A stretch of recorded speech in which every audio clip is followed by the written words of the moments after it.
Proprio nei giorni della tragica alluvione che ha colpito l'Emilia-Romagna cadeva il quinto compleanno della nostra trasmissione con i frutti della terra a cielo aperto, per cui avevamo registrato una puntata legata alla festa dei nostri 5 anni insieme. È capitato quel che è capitato e ci è sembrato giusto dare spazio alle testimonianze degli agricoltori colpiti dalla montagna fino alla pianura. Oggi invece vi proponiamo questa nostra festa di compleanno da Dozza Imolese, proprio a cavallo tra Emilia e Romagna, augurandoci che il nostro Cin Cin possa rappresentare un momento di rinascita.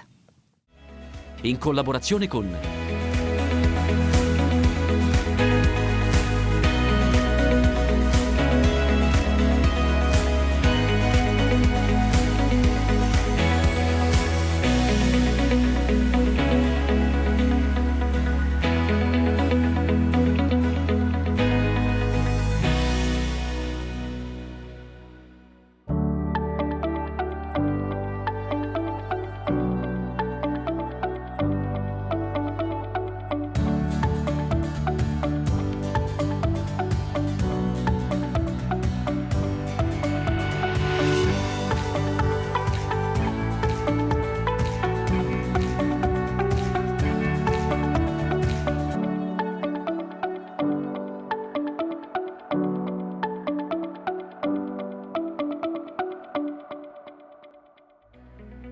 Oggi ad ospitarci è il borgo medievale di Dozza, uno dei borghi più belli d'Italia. Vedete la rocca sforzesca alle mie spalle, parleremo di enogastronomia e di vitivinicoltura perché siamo davvero sul crinale di una collina che domina la valle del fiume Sellustra ed è in pieno svolgimento anche la festa del vino. Ma al di là dei vigneti vedete vicoli, viuzzi, strade, pareti, muri e balconi affrescati perché questa è la città del muro dipinto. E poi facciamo festa e le cucine della Rocca sono il luogo ideale per questo quinto compleanno con i frutti della terra a cielo aperto. Facciamo festa insieme alle Asdore di Dozza, insieme all'aria di Medioevo, alla cultura, alla storia. D'altra parte lo storico edificio è sede della Enoteca regionale dell'Emilia Romagna, una grande vetrina che ospita centinaia di etichette a partire da Rimini fino a Piacenza, ma anche il borgo della Rocca di Caterina Sforza e della Biennale del Muro dipinto. E siccome è una festa, sono tornata anche io. Dozza città d'arte, di storia, cultura, tradizioni e agricoltura, dunque il luogo ideale per fare festa insieme ma anche per raccontare questa bellissima realtà. Allora, si tratta di un borgo medievale, naturalmente la rocca è l'elemento simbolo, ma noi vogliamo cominciare con un altro simbolo che caratterizza questo borgo, uno dei borghi più belli d'Italia, addirittura dagli anni 60. Di questo bellissimo museo a cielo aperto parleremo tra un attimo, ma intanto con il sindaco di Dozza, Luca Albertazzi, volevo capire com'è cambiata nel tempo questa cittadina che è diventata davvero una cittadina turistica di accoglienza, di enogastronomia, di ospitalità, non per nulla, dicevo, uno dei borghi più belli d'Italia, bandiera arancione, cosa manca? Bisogna sapersi evolvere, questo è uno scrigno di bellezza, di potenzialità e gli anni passano, i decenni passano, qui ci sono tutti gli ingredienti per fare una sintesi della bellezza del nostro paese e bisogna essere consapevoli di questa responsabilità, quindi soprattutto negli ultimi anni abbiamo colto questa sfida insieme ai cittadini e piantando tanti piccoli semini e contando sulla nostra potenzialità che è enorme e alla fine i frutti si raccolgono, siamo diventati un paese turistico dalla valenza internazionale a tutti gli effetti. Ecco, in questo periodo Dozza tra l'altro è in festa, a settembre ci sarà una nuova edizione di questo muro dipinto, ma cerchiamo di andare invece un pochino indietro nella storia con Simonetta Mingazzini che è presidente della Fondazione Dozza Città d'Arte. Allora, un museo particolarissimo perché questi affreschi sono tutti sui muri antichi o meno della cittadina e rappresentano veramente decenni e decenni di artisti famosissimi, grandissimi, grandi nomi sono sfilati qua, ma continuano a farlo e magari c'è anche qualche novità, perché ovviamente anche in questo caso insomma bisogna aggiornarsi. Il muro dipinto di Dozza è uno dei più antichi che si conosca in Italia, una forma di arte pubblica che ha portato alla realizzazione di una vera e propria galleria d'arte che i visitatori possono vedere 365 giorni all'anno senza pagare alcun biglietto. È nato nel 1960,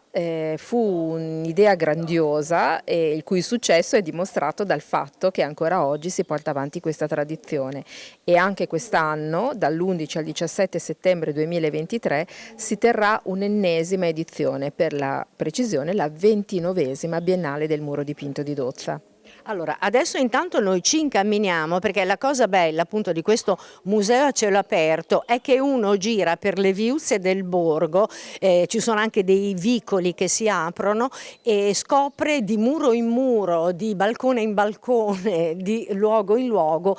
tutti questi affreschi. Tra l'altro, a sottolineare il passaggio tra due secoli, possiamo dire, ci sono anche dei cambiamenti all'interno proprio del muro dipinto stesso, che resta questa antologia pittorica meravigliosa, ma ad esempio non più solo affreschi e ad esempio non solo più opere tal quali, ma anche un nuovo sipario che si apre con il fantasy. E infatti nel corso degli anni e delle edizioni abbiamo visto molte tecniche pittoriche susseguirsi. Certo è che l'affresco resta quella più datata e anche forse la tecnica che assicura una maggior durevolezza del dipinto, che ovviamente è esposto alle intemperie e quindi subisce non pochi deterioramenti nel corso degli anni. C'è stato un cambiamento anche di approccio, perché inizialmente erano dipinti, diciamo, a forma regolare, come fossero dei quadri che noi abbiamo all'interno delle nostre case, ma via via si sono sempre più sperimentate delle forme artistiche che si integrano perfettamente con l'architettura del borgo, quindi portici, finestre che dialogano tra loro e anche angeli che si appoggiano su un portone. Ecco, poi tra l'altro, allora, alcune opere di pregio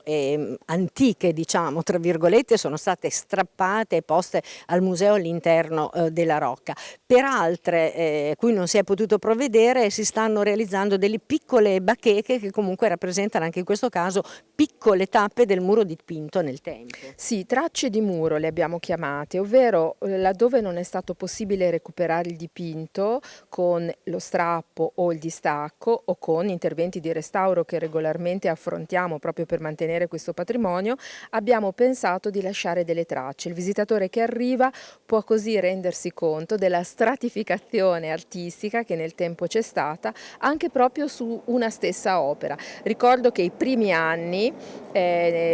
60, i pittori venivano e realizzavano un numero enorme di opere, anche una sopra l'altra, senza avere troppa cura e preoccupazione della conservazione, che invece è un tema che ci sta molto a cuore. Ecco Sindaco,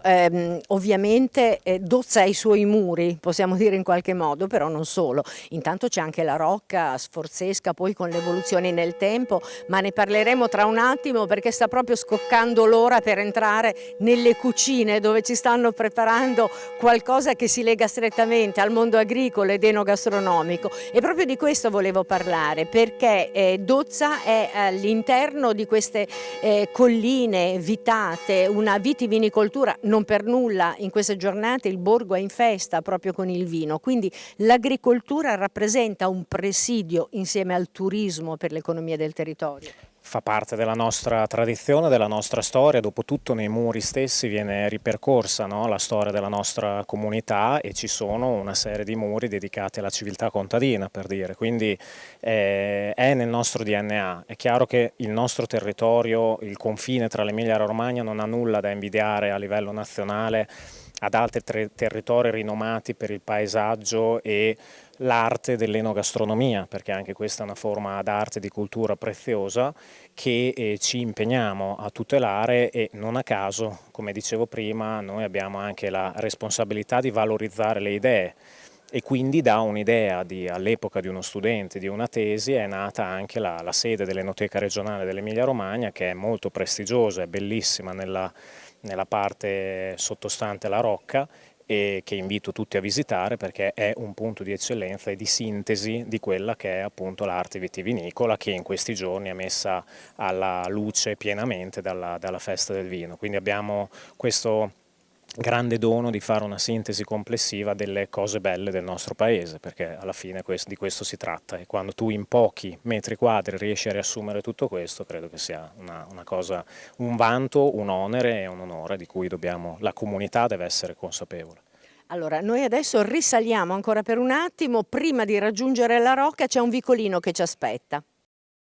Viuzze e vicoli, abbiamo detto. Allora, questo è uno dei più caratteristici, vicolo Lorenzo Campeggi. Qui tra l'altro c'è un'opera che inneggia alle locandine del cinema, quindi davvero particolare. Allora, Simonetta Mingazzini, mentre vediamo che già si vedono i torrioni della Rocca dentro cui ci aspettano,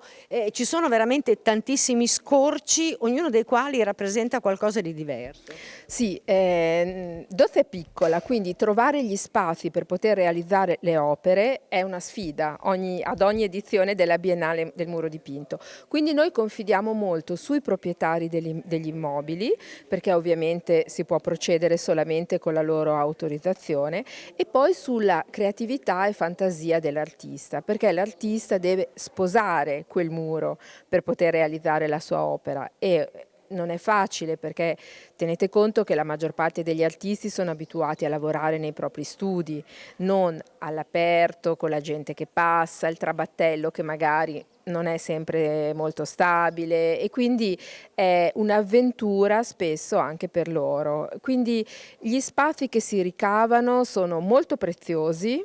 e sempre molto pensati da chi deve realizzare l'opera. Dozza è una città giovane come amministrazione, come figure, come responsabilità, eccetera. Giovani in un mondo così antico, è un bel connubio? Assolutamente sì, la tradizione deve sposare l'innovazione. Spesso quando noi pensiamo a questi concetti pensiamo che uno sia alternativo all'altro. In realtà è dalla complementarietà delle cose e anche degli approcci, della mentalità, delle idee che nasce un nuovo stimolo e anche una nuova linfa per il futuro. Quindi credo che l'idea di essere portatori con correttezza e rispetto per il passato di anche nuovi stimoli e iniziative che possono essere lanciate, che possono essere sperimentate, alcune delle quali possono funzionare, altre no,